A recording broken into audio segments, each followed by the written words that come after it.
ఇప్పుడు ఈ మైదానంలో తేరు మైదానంలో అప్పు లేని మనిషి ఎవడన్నా ఉన్నాడా? అప్పు లేని వాళ్ళు ఉన్నారా? అప్పు ఉందా లేదా? ఉంది కాదురా. లేనోడు ఉంటే శైలా పట్టండి. అప్పు లేనోడు ఎవడనుంటే శైలా పట్టండి. అప్పు ఉన్నోళ్లే ఉంటారు తప్ప లేనోళ్ళు ఆడ నూటికి ఒకటి దొరుకుతాడు.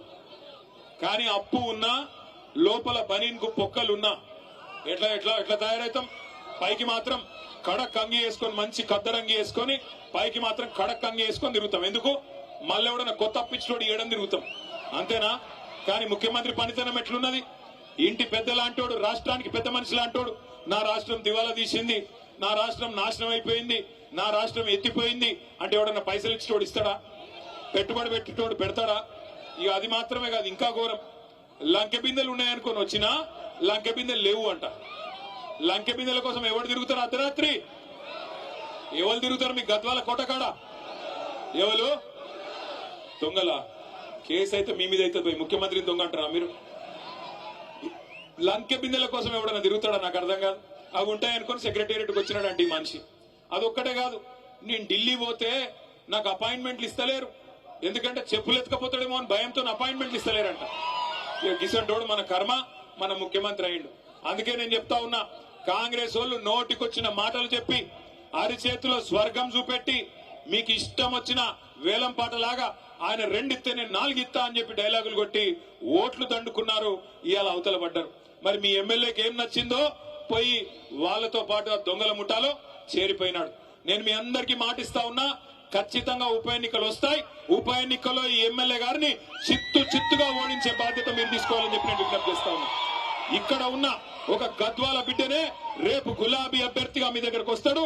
కేసీఆర్ పంపిన సోదరుడుగా సైనికుడిగా వస్తాడు. గెలిపించాలని చెప్పి నేను కోరుతా ఉన్నా. గెలిపిస్తారా లేదా? పక్కా గెలిపిస్తారా? అప్పటిదాకా పోరాటం ఆగొద్దు.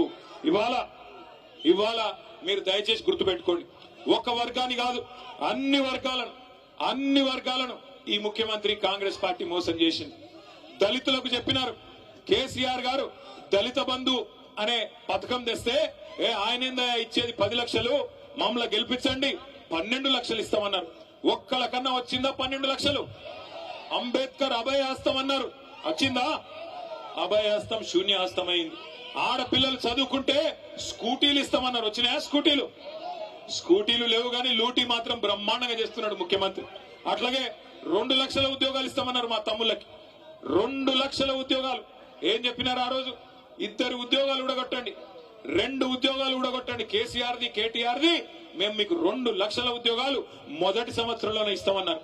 ఎన్ని ఉద్యోగాలు ఇచ్చినారు? ఇప్పటికీ 10,000 కంటే తక్కువ ఉద్యోగాలు ఇచ్చి కేసీఆర్ ప్రభుత్వంలో ఇచ్చిన నోటిఫికేషన్లకు మేమిచ్చినామని చెప్పుకోనికే సిగ్గు కూడా లేదు ముఖ్యమంత్రి గారికి. ఎవడన్నా మందికి పుట్టిన బిడ్డలు మా బిడ్డలు అని చెప్పుకుంటాడా? ఇక గట్లున్నది కాంగ్రెస్ ప్రభుత్వం. అట్లాగే నిన్న మొన్న మీరు చూసినారు.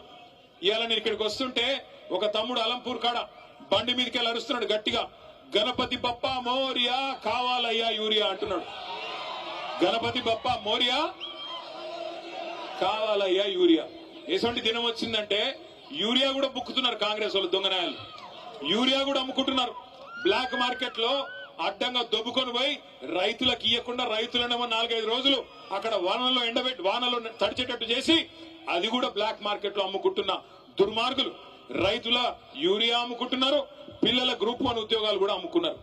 గ్రూప్ 1 లో కుంభకోణం జరిగిందని గ్రూప్ 1 పరీక్షల్లో 563 ఉద్యోగాలుంటే వాటిని కూడా అమ్ముకున్నారని చెప్పి మొన్న ఆర్ఎస్ ప్రవీణ్ కుమార్ గారు పోతే పిల్లల దగ్గరికి వాళ్ళు చెప్తా ఉన్నారు. ఒక్కొక్క ఉద్యోగం, డిప్యూటీ కలెక్టర్ ఉద్యోగం 3 కోట్ల రూపాయలకు అమ్ముకొని మొత్తం 563 ఉద్యోగాలంటే దగ్గర 1700 కోట్ల రూపాయలు ఇలా దండుకున్నారు కాంగ్రెస్ నాయకులు. పిల్లల ఉద్యోగాలు అమ్ముకుంటారు, రైతుల యూరియా అమ్ముకుంటారు, నమ్ముకున్న ప్రజల్ని ఇలా నట్టేట ముంచి ఆఖరికి మా బీసీ సోదరులు 42% రిజర్వేషన్ ఇస్తామన్నారు.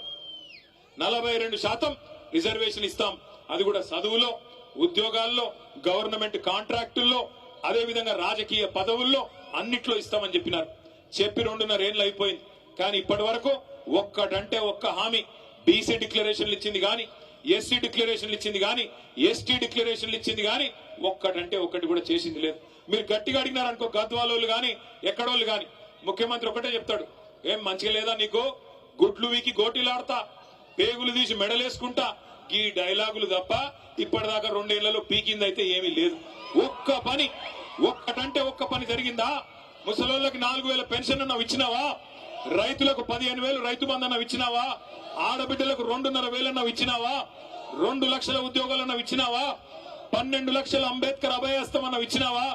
42% రిజర్వేషన్ అన్నావు బీసీలకు ఇచ్చినావా? ఒక్క వాగ్దానం కూడా అమలు చేయకపోగా ఇవాళ మనం తీసుకున్న గట్టు ఎత్తిపోతల పథకాన్ని ఎక్కడున్నదాన్ని ఎక్కడేసిన గొంగడు అక్కడనే అన్నట్టు అట్లే వదిలిపెట్టినాడు.